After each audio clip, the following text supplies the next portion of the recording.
Hey, everybody, welcome back to another edition of the Jakl podcast. I am your host and president, Darrel Keith Hendon. I know it's been a hot minute, man. The season's been over. Champions have been crowned, but we have some off-season business to attend to. The draft is coming up this Thursday at 5:30 p.m. We have a couple of different watch parties. We've got the Jakl Den watch party happening at the Rugby House Pub at 8604 Preston in Plano, Texas, for those of you on that side of town. Me, myself, along with James Hagster, we will be at the official Dallas Jackals watch party taking place at Texas Live right next door to Choctaw Stadium, home of the Dallas Jackals. We will be there. I'm pretty sure there will be some players coming out to hang out. I know Jason Tidwell, the USA Falcon or Hawk, and winger for the Dallas Jackals will be in attendance with his father, who, they look dang near practically alike, man. So, yes, we're here for the draft, man.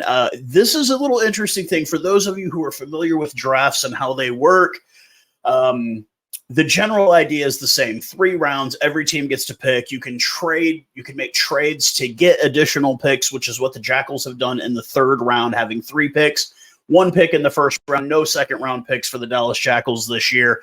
But it is a little different because with every other major sport in this country, you seem to be able to have access to the draft list. And unfortunately, Major League Rugby does put out, but doesn't really put out anything substantial. You have to go to the independent rugby news media here in America to get anything.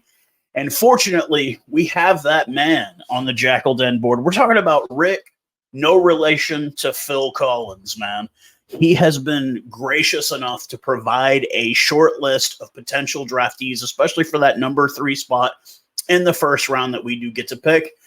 We saw the magic that a 1st-round pick can do with the Rookie of the Year, Captain America himself. Yes, I always call him Captain America on all the Jakl Den posts that I do make with Sam Gola, already 2 caps deep into what we are pretty sure is going to be a very long career playing for the USA Eagles here internationally, as well as he is coming back this year to the Dallas Jackals. Haven't made a video on it, but we do want to go ahead and say au revoir, auf Wiedersehen, cheers to the departing El Bigote himself. Conrad Aurora has taken a contract in Italy, but he is not alone. Every man, kind of utility back. Loved it when he played fly half, could play fullback, could play wing, could play center, and that would be Alejandro Torres, has also taken a contract in Italy. We wish those guys the best of luck. This is a step up. The teams they are going to this is just another and a long step of a good rugby career for both of those young men, and I wish them nothing but the best of luck. We have some guys that we have already confirmed coming back. Sam Gola, of course. Our captain, El Granjero, Geronimo Gomez Vara, obviously has re-signed. Pedro Imhoff has also re-signed, so those are 3 that we are guaranteed that we're getting back in this offseason. Also have to say au revoir to Alex Tucci, a fan favorite, Drip Tucci, Tucci gang, whatever you want to call him. He was been a fan favorite. Those of you who follow me on my own personal channel, you saw my interview with Alex last year. He is going to be missed, but he has ties to South Florida. His mama lives down there. He used to live there, so he's just going back home. I mean, come on, look at the guy. He's beach made. He's made for the beach. I mean, come on, man. I mean, he's got the hair, the tattoos, everything. Alex Tucci will be just fine in Miami. Joining him also will be former first number 1 pick overall, Eric Naposki, Speedy Naposki. Wish him nothing but the luck. Obviously, injury trouble this last season kept him out for a majority of the season. I wish him nothing but luck. And they are also joined by Ako Moroni. These were guys that we all lost in the expansion draft to Miami. We wish them all the best of luck. When they roll through, I'm sure we'll have high fives, handshakes, and hugs for all 3 of those guys. And I'm sure the ladies will have more than that for Alex Tucci. He is popular with the ladies and the dudes. He's real popular with everybody. So like I said, Rick Collins has been gracious enough to provide us a short list of guys that he thinks that we would be perfect for with that 3rd overall pick. He is going to do 3. I'm going to do 3. I don't know the 3 he did. He doesn't know the 3 I did. Well, I guess he does now. But we will do these videos, and I will come back to you in between each videos. Once again, if you want to come out to the Jakl Den watch party, once again, 8604 Preston Road in Plano, Texas, the Rugby House Pub, and also the official Dallas Jackals watch party, Texas Live, over there right next to the home of the Dallas Jackals, Choctaw Stadium. I will be in attendance, like I said, and I will be back after this message from Rick Collins, folks.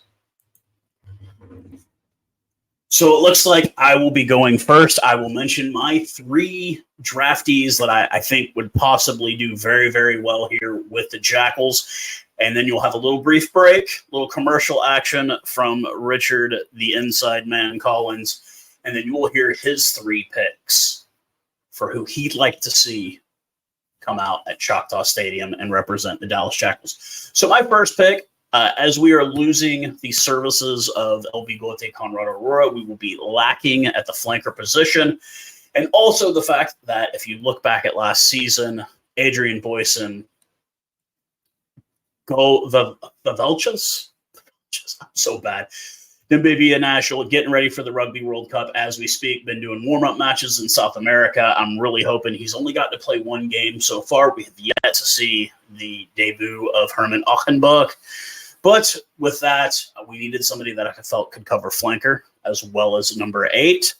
And I have found a gentleman from Yukon, Oklahoma. He is a lock, flanker, and number 8, except at that height. 6'2", 222 pounds. He is not a lock in Major League Rugby, as Sam Gola and Lucas Burr were well over 6'4". Quinn Dennis, a graduate of the University of Oklahoma.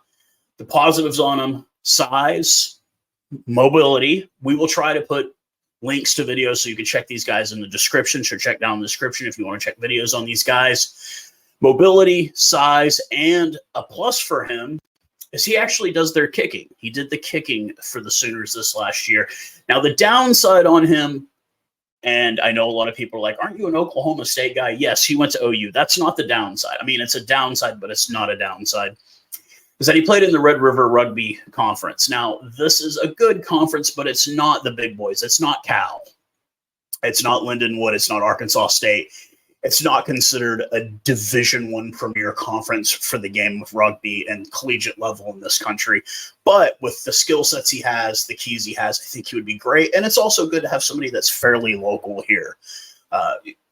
From where I'm sitting here in Denton, Texas, Oklahoma City is like a 2 hour and 45 minute, 2.5 hour, 3 hour drive from here.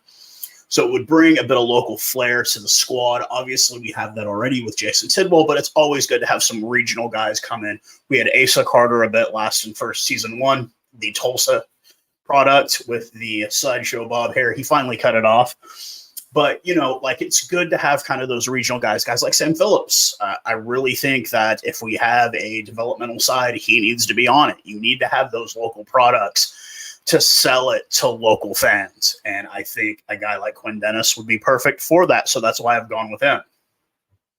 My second one is not a local product by any means. My other 2 are not.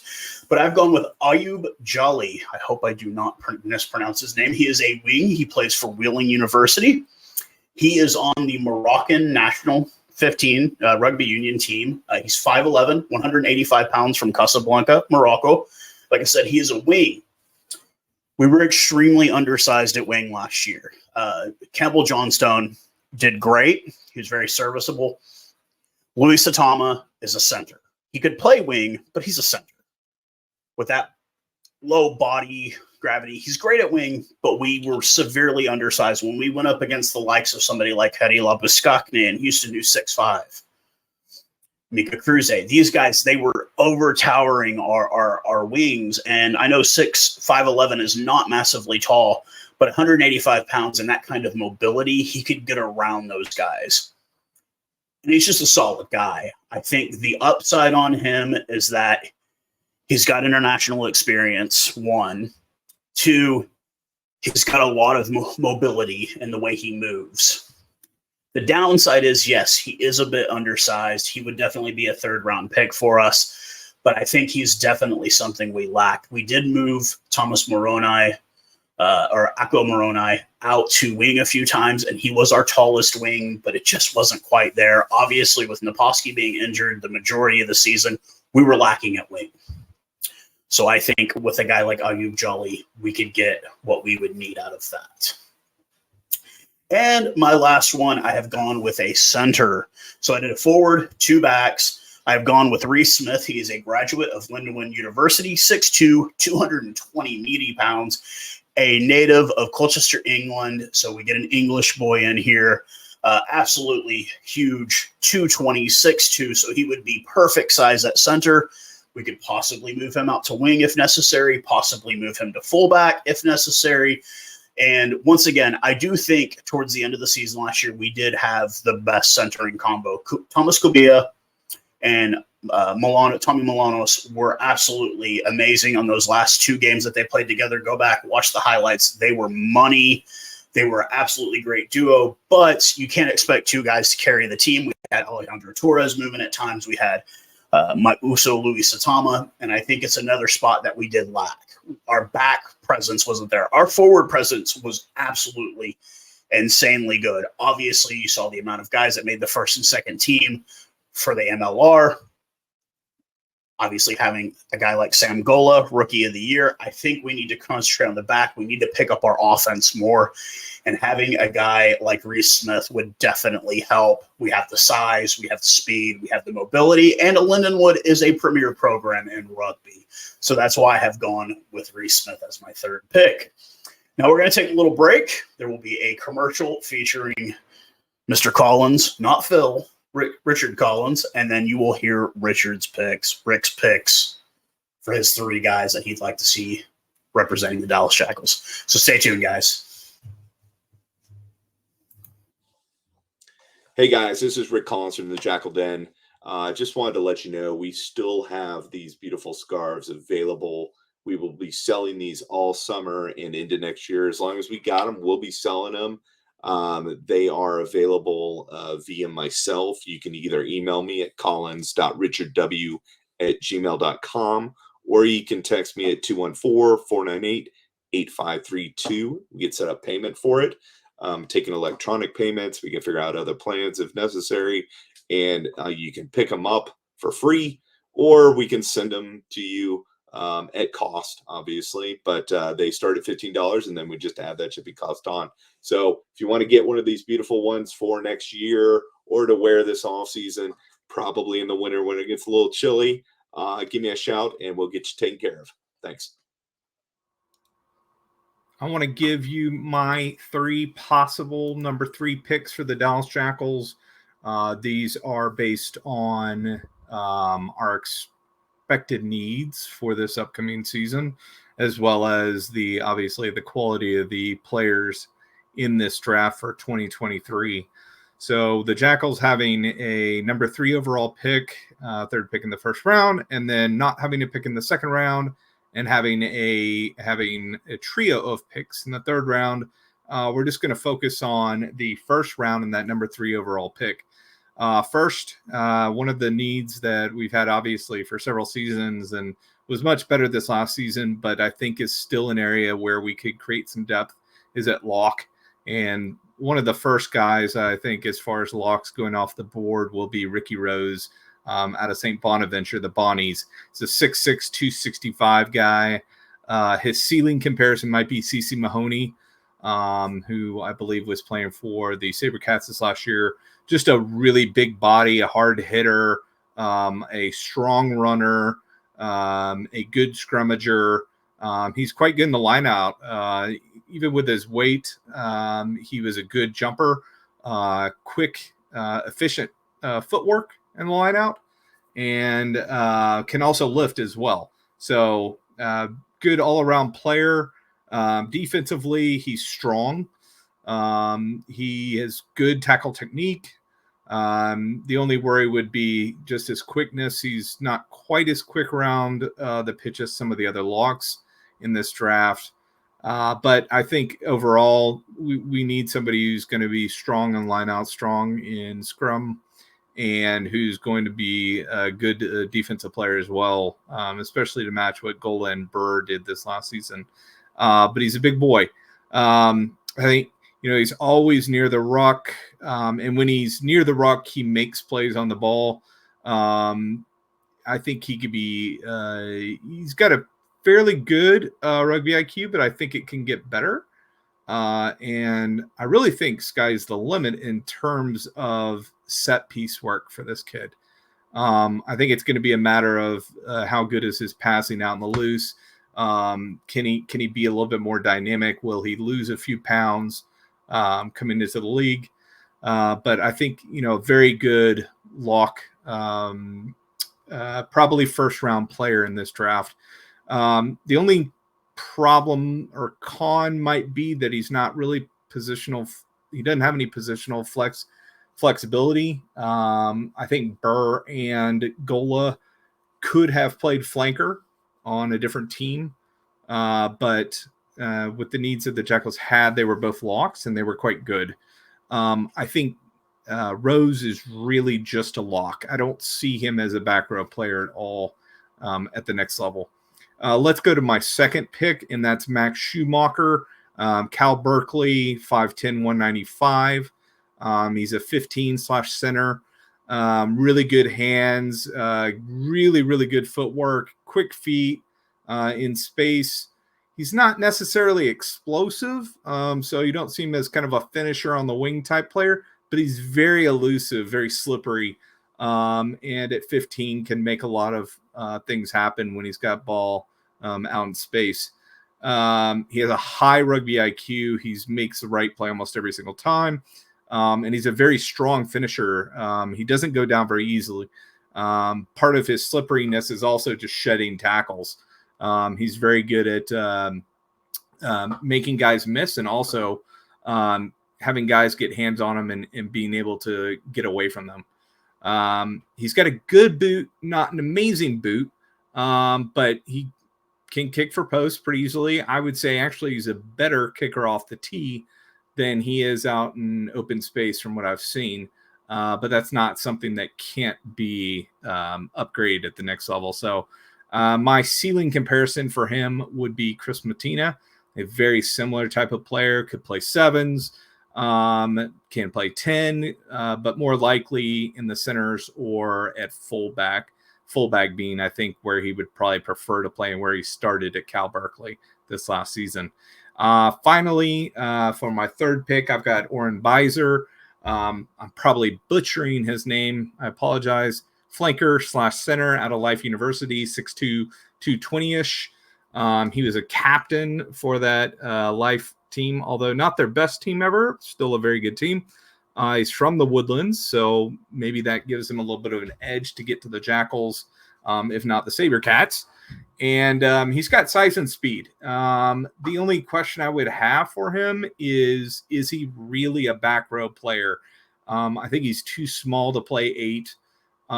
He's maybe a little bit on the small side at MLR level to play 6 or 7. He was playing 6 a lot from what I saw, but the way that they used him was much more as an extra center. They kept him out in the loose. He didn't commit himself to too many rucks. He does have some shoulder issues. So, maybe there's some question on whether he's going to stay healthy. He's a good finisher, good passer. He's a sevens kid, really, really explosive. He's a strong tackler. Love to see him play outside center or even wing, maybe blindside wing at the next level. But a guy who, from what I've heard, he's got, a full motor. He's all over the park. I think the question is he going to stay healthy? And then is he really a back row player? Can you put him at center?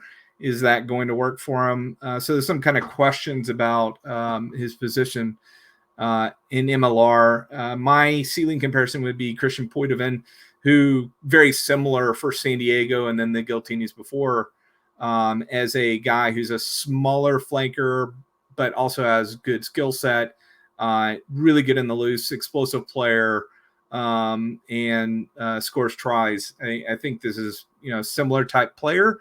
I'm not sure he gets to that level. And I'm not sure he's a number 3 overall pick, but with him being in Texas and coming out of Life University, I think those are good, especially as a captain. I think that gives him a head up on quite a few other players. Just wonder if he's really a first-round talent, not a second-round talent. And then lastly, I wanted to throw in Nick Smith, played with his father here in Dallas, and he was at Texas State finishing up school.